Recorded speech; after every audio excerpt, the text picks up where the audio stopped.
display maker for Radiant.Green, and I have the pleasure to be joined by Ashley Feldman. Ashley, how are you today? I'm very well, Regan. Thanks for having me.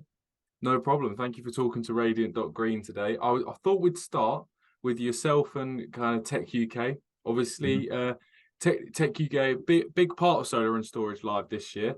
But I thought we'd start with kind of what do you do at TechUK, and how has TechUK, in your view, enabled and contributed to the changing technology landscape? Yeah, absolutely. So, Tech UK, so we are the UK's technology trade association. So, we work with all manner of technology vendors, integrators, advisors, covering all different types of technologies across all different capabilities. We have over 1,000 businesses in our membership. So, we're really big and influential in these kind of tech-led conversations. I mean, as a trade body, our role is really to champion the positive contribution that technology makes to our economy, to our society, and to our environment. My role is to lead our transport and cities work. So that means that I regularly speak to our member organizations who are developing solutions or integrating solutions across the transport and cities domains to really try and understand what their drivers are as businesses, what their priorities are, perhaps what keeps them up at night, and then take action on their behalf. So we regularly engage in policy debates. We have a good relationship across government, across industry, but we also help drive the innovation itself through working to develop marketplaces for these technologies. So that means working with our partners in the public sector, at the contracting authority level, to help them really understand what technology can do for them, how it can help them achieve their outcomes as organizations, and hopefully see innovation accelerated and adopted throughout the UK marketplace. Perfect. Have you obviously you talk to all these people and things like that. Is there any ever kind of any particular challenges? But obviously you're there to support everyone as well. Are there any particular challenges faced? Obviously, when you're talking to all these people, I imagine they have different ways of doing things. Yeah, of course, but our role is to drive consensus within the industry. You know, we are that cross-industry voice. We bring disparate companies that perhaps wouldn't necessarily interact with each other in their day-to-day work and provide that forum to have uh, perhaps challenging conversations. But really, it's to unite the industry around a set of common objectives. So um, everyone gains as a result of being able to participate within the work that Tech UK does, as it allows us to go forward and make changes to optimize the conditions for everyone. So yes, it can be a challenge, but it's often kind of quite an exciting relationship to kind of steward. Perfect. I mean, how else are we going to advance without those difficult conversations? That's perfect. Speaking of, I don't want to say difficult conversations, but hopefully it goes a bit more smoothly than that. But you are speaking at Solar and Storage Live this year in Birmingham, Yes. on the panel titled "Developing Smart Cities for EV Integration." Mm. I thought we'd start basically for the viewers that don't know what is a smart city as well. Yeah, I think that's a really good question because there really isn't a singular definition for what a smart city is, and depending on who you speak to, you will usually get a different answer. But for me personally, I tend to relate smart cities to four defining characteristics. So the first is data. There is certainly an enhanced role for data and data sharing within smart cities that is kind of absolutely fundamental and a real defining characteristic. The second is integration. So smart cities will tend to look laterally across multiple areas of their infrastructure or service provision to find opportunities to integrate these services through the use of data that allows them to exchange insights and ultimately drive efficiencies and more opportunities for the city. The third is around the role of the citizen. So I think the early days of the smart city movement were characterized by a pretty strong pure tech play and pure tech push. But I think today there's a real growing recognition that the role of the citizen and communities are really important. So smart cities tend to design with users in mind and really trying to outline how technology will drive more opportunities and make a positive contribution to people's quality of life. So that's really fundamental.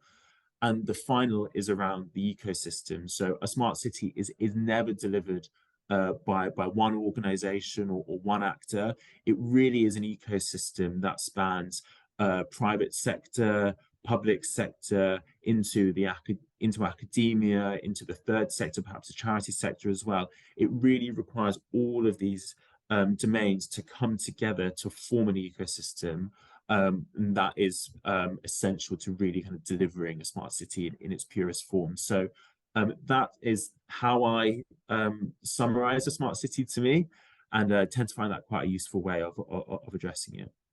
Perfect. I mean, so my next question was going to kind of be kind of in your view, what technology will enable kind of the integration, developing smart cities for EV integration. So that was the panel we were talking on. My next question was going to be kind of what technology will enable this quickly and efficiently. But I imagine the technologies used, in your view, would have to kind of link back to, they have to support the data, so be easily integrated. They have to support the citizen and the ecosystem as well. So kind of blending the question and the four things you just said there, the technology's kind of got to bleed into those four things. Is that right?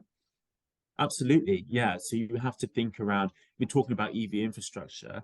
Um, what is the role of data within EV infrastructure? How does it integrate into other elements of service provision or infrastructure?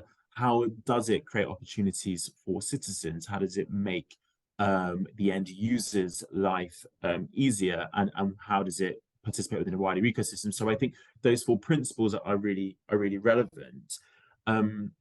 But when we think more in depth around what EV infrastructure gives us the opportunity to do, for me, it really comes back to data and insights. We're developing and rolling out infrastructure at a really rapid rate. What that is enabling us to do is be able to gather a very rich layer of on the ground insights that we wouldn't have been able to access previously. So EV infrastructure charge points, although they are transmitters of electricity, they are actually connected and intelligent devices themselves, what we call Internet of Things or IoT devices. What that means is that they are capable of monitoring their environment and delivering a whole load of information that might be useful to a city. So that's things including air quality, congestion, perhaps the general condition of the environment around a charge point. That data is innately useful to a city that is maintaining its public infrastructure. But where I think things get even kind of more exciting and more advanced is actually thinking around, okay, how does that infrastructure communicate with another piece of infrastructure? So to take connected vehicles, for example, through joining up those data architectures, you'll be in a position where an EV driver or a large fleet operator can receive information in real time from charge points that might give key bits of information that are important. So, what is the status of charge points in a vehicle's local area? Is it working? Is it vacant at the moment? If not, when would it be vacant? What's the price to charge at this current time? That information can be transmitted in near real time to people in vehicles.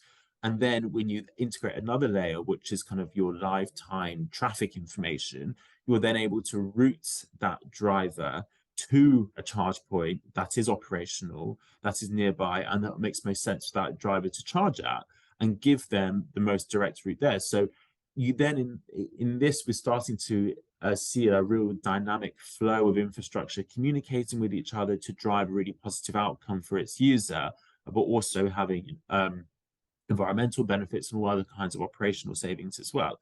So that is, for me, a really great example of a smart city use case. and one which I'm sure will only kind of improve in its will advance over time as we see more of this infrastructure deployed and capabilities improving. Perfect. In your view, then, kind of leading on to the next question, does it what does the future of mobility look like? Does it look like kind of just more and more advancements in the real time data use and things like that to assist the consumer? Is that in your view what the future of mobility looks like? I think that's a big question. I think the future of mobility, yes, it is certainly data driven. It is more intelligent. It is more connected.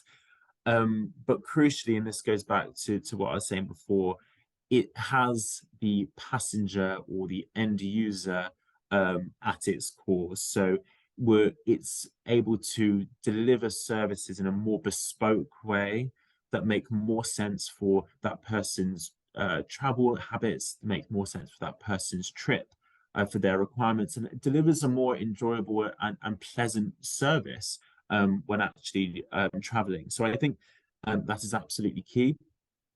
And I also think it is more sustainable. Uh, technology is having a really large impact in the way that we decarbonize and transition to more sustainable modes of transport. So whether that's getting people out of single occupancy vehicles and onto public transport, whether that's about decarbonizing the existing transport that we have, and technology is really kind of key to that. So I see that as the future of transport: data driven, customer centric, and more environmentally sustainable. Perfect, perfect. Actually, you couldn't have summed it up better.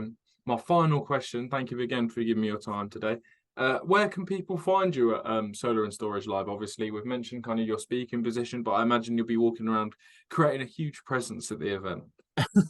I'm not sure about that, but I will be there on day one of the event, so on the 18th of October. Really looking forward to it. You can catch me for most of the day, and then as part of this panel on EV infrastructure and smart cities that I'm really excited to take part in. So yeah, hope to see you there. Really, Perfect. Yeah, definitely. Looking forward to seeing you there. Ashley Feldman, thank you very much. And yeah, have a great rest of your day. thank you very much. Perfect.